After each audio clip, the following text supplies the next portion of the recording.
আসসালামু আলাইকুম, আপনি কি আমার ফুপিকে দেখতে এসেছেন? ওয়ালাইকুম আসসালাম। হ্যাঁ, তোমার ফুপিকে দেখতে এসেছি। আচ্ছা, তোমার বাবা কি বাসায় আছে? জি আছে, আপনি ভিতরে যান। 1 মিনিট দাঁড়ান, এই টাকা কি আপনার? হ্যাঁ, এই টাকাটা তো আমারই, হয়তো পকেট থেকে ভুল করে পড়ে গিয়েছে, আমি খেয়াল করি। আচ্ছা ঠিক আছে। বাবা, কি অবস্থা?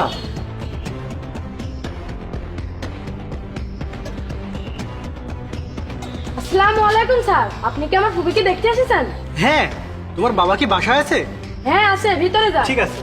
1 মিনিট দাঁড়ান, এই টাকা কি আপনার? হ্যাঁ, কখন যে পকেট থেকে পড়ে গেছে খেয়ালই করি। হ্যাঁ ঠিক আছে, ভিতরে গিয়ে বসুন।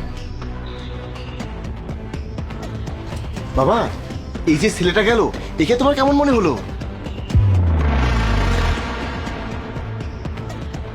আসসালামু আলাইকুম স্যার, আপনি কি আমার ফুপিকে দেখতে এসেছেন? হ্যাঁ, কোথায় যেতে হবে?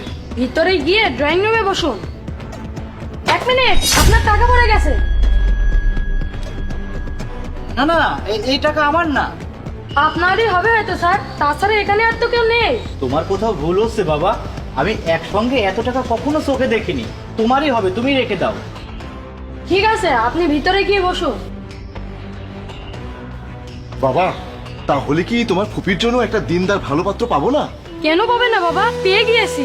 এখনই যে ছেলেটা গেল সে আমাদের ফাঁদে পা দেয়নি, তার মানে ও সৎ। আমি বললাম টাকাগুলো ওনার, কিন্তু উনি বললেন টাকাগুলো ওনার না।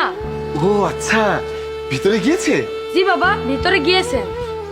তাহলে যাই, কথা বলতে বলে দেখি। আসসালামু আলাইকুম ম্যাম, আপনার ভাইয়া কোথায়?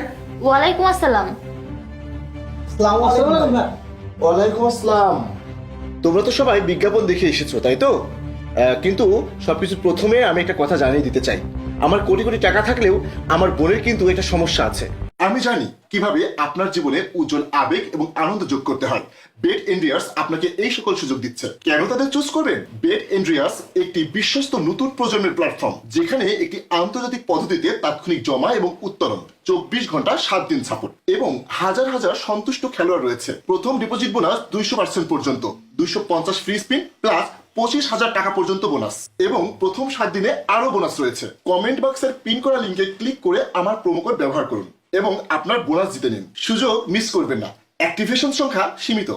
তার কারণে এই এলাকার মধ্যে আমার বোনকে বিয়ে দিতে পারি না, ওই জন্যই বিজ্ঞাপন দিয়েছি। আমার বোনকে যে বিয়ে করবে সে এই বিশাল সম্পত্তির অর্ধেক মালিকানা পাবে, কারণ ও আমার একমাত্র বোন আর এই সম্পত্তির ও অংশীদার। আর তোমাদেরকে দেখে মনে হচ্ছে তোমরা সবাই ভদ্র পরিবারেরই সন্তান। জি ভাইয়া। তোমার নাম কি? জি, আমার নাম শাহরিয়ার ইমন। আমার বাবা মা দুজনেই বেঁচে আছেন। আমার বাবা একজন মাছের আড়তদার। ভাই, আপনার বোন যদি আমাদের বাসায় বউ হয়ে যায়, অনেক সুন্দর সুন্দর সুস্বাদু মাছ খেতে পারবেন। বোঝেনই তো, মাছের আড়তদার বলে কথা। আচ্ছা ঠিক আছে, তোমার নাম কি? আমার নাম মোহাম্মদ ইমন। অনেক সুন্দর নাম। তা তোমার বাবা মা বেঁচে আছেন?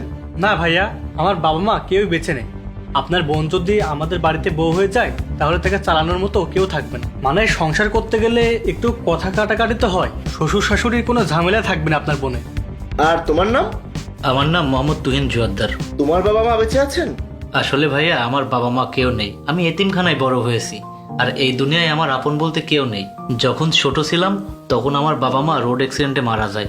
উফ, ভেরি স্যাড। বোন, তুই সংসার করবি, তোর যদি কিছু জানার থাকে তাহলে জেনে নে। ভাইয়া, এ ব্যাপারে আমার কোনো মতামত নেই। তুমি যাকে সিলেক্ট করবা, মানে আমার ত্রুটির কথা জেনে যে আমাকে বিয়ে করতে চাইবে, আমি তাকেই বিয়ে করব। ঠিক আছে বোন, তাহলে তুই এখন ভিতরে যা। দেখো, আমার বোন একজন সুন্দরী, শিক্ষিতা, মডার্ন মেয়ে। আর স্পষ্ট কথা স্পষ্ট ভাবে বলাই উচিত। তোমরা এখানে 3 জন আছো, কিন্তু 3 জনের সাথে তো আমার বোনকে বিয়ে দেওয়া সম্ভব না। যে কোনো একজনের সঙ্গে আমার বোনকে বিয়ে দিতে হবে। অনেক পাত্রই আসে আমার বোনকে বিয়ে করতে, কিন্তু যখনই আমার বোনের সমস্যা শোনে তখনই তারা কিছু না বলে চলে যায়। আমার বোনের সমস্যা হচ্ছে আমার বোন আর বেশি দিন বাঁচবে না। কি? কি ব্যাপার, তোমার সবাই দাঁড়িয়ে পড়লে কেন? বসো। কি বলেন আপনি? আপনার বোন বেশি দিন বাঁচবে না? তাহলে আমরা এখানে বসে কি করব? তোমরা হয়তো ভুলে যাচ্ছ, যে আমার বোনকে বিয়ে করবে সে 50 কোটি টাকার মালিক হবে। কি ব্যাপার ভাই, তুমি বসলে না যে? যেখানে আপনার বোন বেশি দিন বাঁচবে না, সেখানে বসে আমি কি করব? আমি এমনিতেই ছোট থেকে এতিমখানায় মানুষ হয়েছি, আমার কেউ নেই। ডেসপাইট হও না, বিয়ে না করলেও ধৈর্য ধরে বসে আমার কথাগুলো শুনে যাও। আচ্ছা, আপনার বোন মারা যাবে, তাহলে বিয়ে দিচ্ছেন কেন? আসলে বিয়ে হচ্ছে একটা ফরজ কাজ, আর আমি চাই আমার বোন এই ফরজ কাজটা করেই মৃত্যুবরণ করুক। আপনাদের এত টাকা পয়সা, আপনারা চিকিৎসা করাননি? আরে ভাই, কে বলেছে যে আমি চিকিৎসা করাইনি? দেশে যত নামি দামি বড় বড় ডাক্তার আছে সব জায়গায় ওকে নিয়ে গিয়ে ওর চিকিৎসা করিয়েছি। তারপরে দেশে যত কবিরাজ আছে নামি দামি সব কবিরাজকেও দেখিয়েছি। সবাই ওই একই কথা বলেছে যে আমার বোন বেশি দিন বাঁচবে না। আচ্ছা, ডক্টরকে আপনাদের নির্ধারিত কোনো সময় দিয়েছে?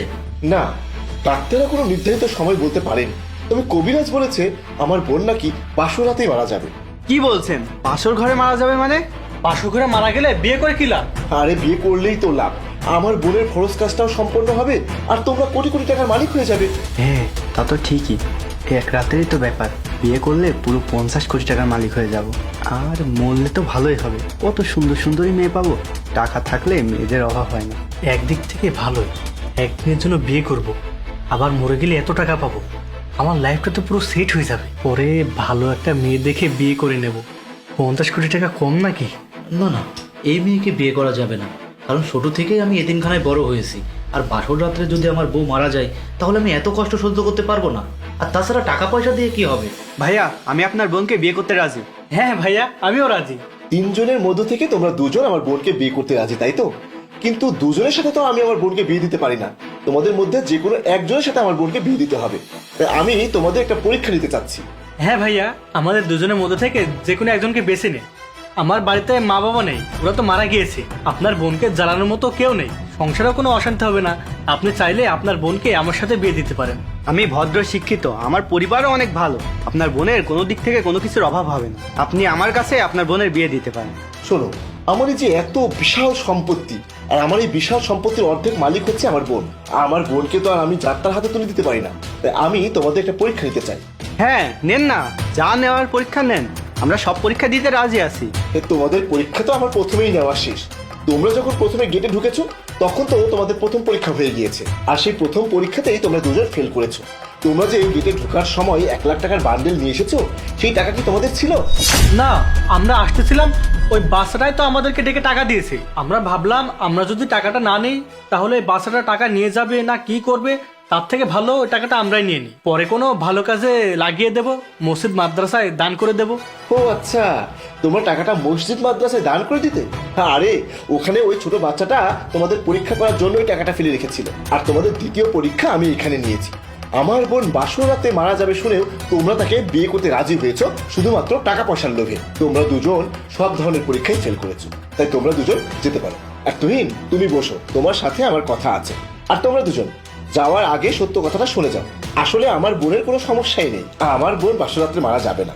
আমি শুধু আমার বোনের জন্য একজন সৎ ভদ্র পাত্র চেয়েছিলাম, সে এতিম হোক বা রাস্তার কেউ হোক, তাতে আমার কিছু যায় আসে না। আর শোনো, তোমরা দুজন যে 1 লাখ টাকার বান্ডেল নিয়েছো, ভদ্রভাবে সেই টাকাগুলো এখানে রেখে যাও।